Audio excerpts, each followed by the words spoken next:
A toda a bancada que se faz presente, o doutor Leonardo, o Zé Medeiros, o Barbudo e o nosso correligionário aqui, Neri, que tem a honra também de ser o coordenador dessa valiosa bancada. Agradecer também aos companheiros que nos acompanham na nossa caminhada, nas nossas viagens, deputada Margarete, deputado Marcelo Ramos, que integrará a nossa chapa junto conosco, deputado Fufuca, deputado Luizinho. Outros que já estão em Brasília cuidando dos assuntos que a gente tratará mais tarde. Eu queria, antes da coletiva, me posicionar sobre algumas situações para que aclarem a cabeça de todos e que a gente construa, ao longo dessa campanha, o mantra que vai pautar a Câmara dos Deputados nos próximos 2 anos. Eu tenho dito, tenho ao longo da minha vida pública e ao final desse mandato, 30 anos de mandato no Legislativo, de vereador de Maceió a deputado federal, meu 3º mandato. Sou líder do meu partido há 6 anos e muitos mandatos por aclamação. Fui presidente da Comissão de Justiça da Câmara e fui presidente da Comissão Mista de Orçamento. Eu tenho a experiência necessária para saber ouvir os meus amigos, saber o que o plenário precisa, saber o que a Câmara pretende. E na nossa gestão nós vamos estar pautados em 3 pilares, muito tranquilamente, Barroso. Transparência, muita transparência, principalmente ouvindo os reclames aí também de uma TV Câmara que vive às vezes pautando a vida de um, em vez de estar tratando do poder dos 513, porque só fala mal da Câmara dos Deputados quem não vai lá ou quem não conhece o que ela realiza pelo Brasil. E nós trabalhamos muito, temos um corpo de funcionários muito bons e deputados muito aguerridos, como é a bancada aqui do Mato Grosso. E Estado grande como esse, como disse o Barbudo, sustenta na agricultura, no setor primário, o Brasil nas costas, e só tem 8 deputados para defendê-lo. E uma bancada de 8 aqui, com uma de 8 no Amapá, com uma de 8 no Amazonas, com uma de 8 no Acre, com uma de 8 em Roraima, com uma de 8 em Rondônia, com uma de 9, que é o meu pequenino estado de Alagoas, que não tem nem espaço territorial para ser um mau produtor, mas tem belezas naturais que fazem com que o estado se sobressaia na questão do turismo. É que essas bancadas têm que ter oportunidade na Câmara dos Deputados de aparecer com o seu trabalho, com a sua atuação, com a defesa dos temas que levaram esses deputados eleitos pela sua população a estarem ali representando os seus estados. E isso nos foi tirado. Não há muito tempo, mas foi tirado. Nos últimos 2 anos não está a Câmara que a gente precisa. E no período de pandemia em que todos sofreram, a Câmara sofreu muito mais. A centralização de poder, a omissão das vozes, as comissões sem funcionar, as comissões especiais sem deliberar, o plenário sem estar presente, e a gente entende tudo. O distanciamento social, em um determinado momento, foi muito necessário, foi exigido, e a vida está acima de tudo. E a economia também, ela anda junto com a vida. E nós estamos aí, se Deus quiser, num mês que a vacinação começa a acontecer no Brasil. Nós estamos trabalhando muito para isso. Em solidarizar, nós chegamos aqui do norte e Manaus está no estágio roxo da pandemia de novo. Muitas pessoas contraindo, muitas pessoas se internando e alguns falecendo, e a nossa solidariedade, nosso sentimento às pessoas que perderam parentes e entes queridos. Mas essa questão da participação do deputado na Câmara dos Deputados, ela é importantíssima. Sem essa participação nós não temos democracia. Nós não temos a previsibilidade. E com relação à previsibilidade, deixar bem claro, antes de entrar nos temas de assuntos nacionais, que a previsibilidade é nós reunirmos o colégio de líderes que representam os deputados na quinta-feira à tarde. Quem for líder vai ter que ficar na quinta-feira à tarde em Brasília, sim, para que a gente possa, por maioria, discutir as pautas que serão pautadas na terça, na quarta e na quinta da outra semana. A quinta-feira de manhã será de projetos de parlamentares. Nós temos lá uma infinidade de milhares de projetos. Vamos passar um pente fino para ver o que é que tem interesse, o que é que se mantém em pé, o que pode ser aglutinado, o que pode ter autoria conjunta, mas nós vamos tocar a pauta da Câmara dos Deputados, que são os projetos que menos andam naquela casa. Com essa previsibilidade e a transparência acertada, não tem modelo feito não, mas a proporcionalidade dos partidos tem que ser obedecida das urnas. Aí me perguntam, viu, Barbudo? Mas você vai dar relatoria ao PT, porque o PT tem o maior partido? Claro. Ele recebeu e elegeu 54 deputados para a Câmara dos Deputados. Tem que ser obedecida a proporcionalidade e respeitada a legitimidade. Agora, a relatoria que vai ser dada tem que ser construída no senso comum para construir a maioria do plenário, que vai trabalhar soberano e sem interferência deste presidente na pauta que o relator vai decidir. Ele vai construir o relatório dele e o plenário, por maioria, vai deliberar. Se modifica, se emenda, se destaca, o que é que faz com o relatório dele. E aí eu tenho muita confiança que a maioria dos deputados que compõem aquela casa são de partidos de centro, partidos que querem ver esse país se desenvolver, partidos que querem ver esse país crescer, partidos que sempre deram a sua cota, como ele disse, nos momentos mais difíceis, porque foi muito bom votar, Nelly, a Previdência neste mandato, quando a população estava a favor. Mas nós votamos, Barbudo, ela no governo do Fernando Henrique, nós votamos ela no governo do Lula, nós votamos ela no governo da Dilma, nós votamos ela no governo do Temer. Então, sempre quando esse tema era muito mal visto e ácido na sociedade, os partidos de centro estavam lá para defender em unidade os temas que eram necessários para o Brasil. Então, as reformas são necessárias. Nós vamos colocá-las em discussão. Se eu puder discutir com os líderes para que a gente dê a prioridade da emergencial, depois a administrativa e, por consequência, depois a tributária, será essa a sequência. Senão, me renderei à vontade da maioria dos deputados, como tenho dito que as coisas acontecerão. Então, essa é a lógica, e não tem aqui ninguém inventando a roda. É obedecer ao regimento, respeitar as minorias, dar direito às maiorias de se expressarem. E aqui eu dou um exemplo claro.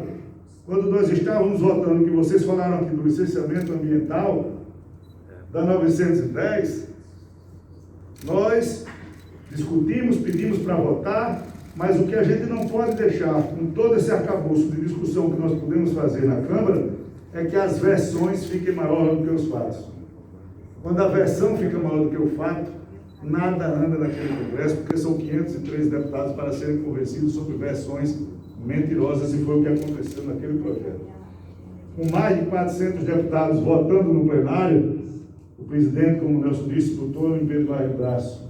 E antes de encerrar a sessão, eu só fiz um pedido a ele. Abra o painel, presidente, para a gente ver como é que o plenário estava se comportando com relação a esse tema. E nós não votamos a matéria naquele dia, mas nós tivemos 340 votos a 160. Isso foi retirado de pauta. Isso não é democracia. A Câmara não tem dono. E a pauta do Brasil não pode ser feita por um homem só. Não pode ser feita por um homem só. Nós não temos a possibilidade de assumir, com a ajuda de todos os deputados, aquele cargo para decidir os projetos que eu gosto ou os projetos que eu não gosto. Todos os projetos que tiverem maioria naquela casa, todos os projetos que estiverem amadurecidos na população, todos os projetos que interessarem o crescimento do nosso país, eles serão pautados. Eu não tenho obrigação e não serei, porque aquela casa nunca foi, ter um presidente da Câmara líder de governo. Mas também não serei contra o Brasil.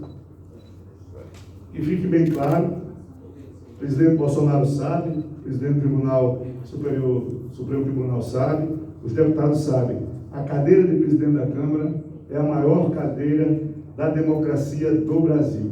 E ela tem e será respeitada por qualquer um que assuma ali. Porque se não fizer, o plenário na segunda semana engole ele não tem condições de tocar aquela casa. Então, respeitar o regimento das minorias, maiorias, proporcionalidade, previsibilidade, transparência, respeito e voz aos deputados que estão calados, sem poder se manifestar, porque virtualmente você não tem como apertar um botão, porque o cara só libera quando quer para você falar.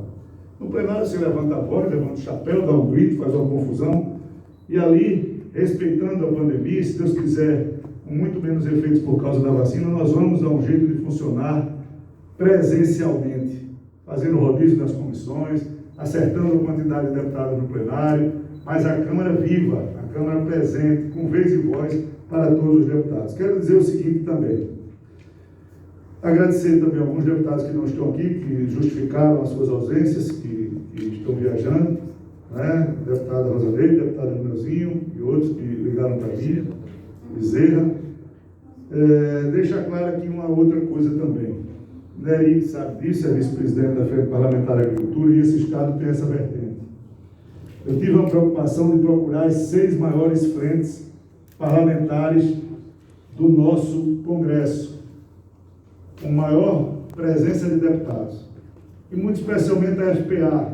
Eu trabalho no agro em menores proporções, já disse que meu estado é pequenininho, desde os meus 16 anos de idade, então eu sei o que é o sofrimento de produzir, às vezes não ter preço para entregar, ter a demanda, não ter a logística para fazer, falta a chuva, ter chuva demais, né? Quando ajeita demais vem uma lagartinha come, enfim, essas coisas todas.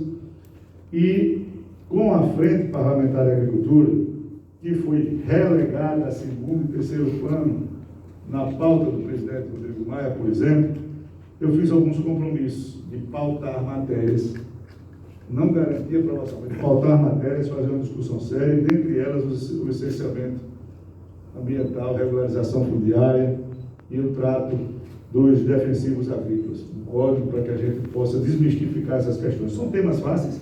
Não são.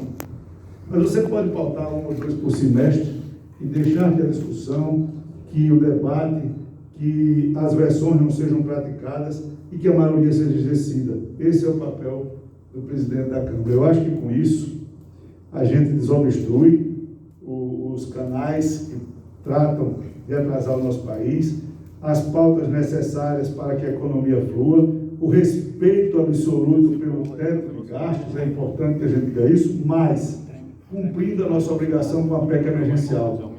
Nós estamos esmagados entre o piso e o teto. O nosso limite de flexibilização é muito curto. Os repasses obrigatórios, eles estão matando o desenvolvimento do Brasil, principalmente nas questões de infraestrutura e nas questões de momentos como esse. Nós hoje estamos sem o orçamento de guerra, com aumento de pandemia, sem um orçamento votado, porque não se instalou a CMO. Nós vamos ter que votar o orçamento de 2021 agora, em fevereiro.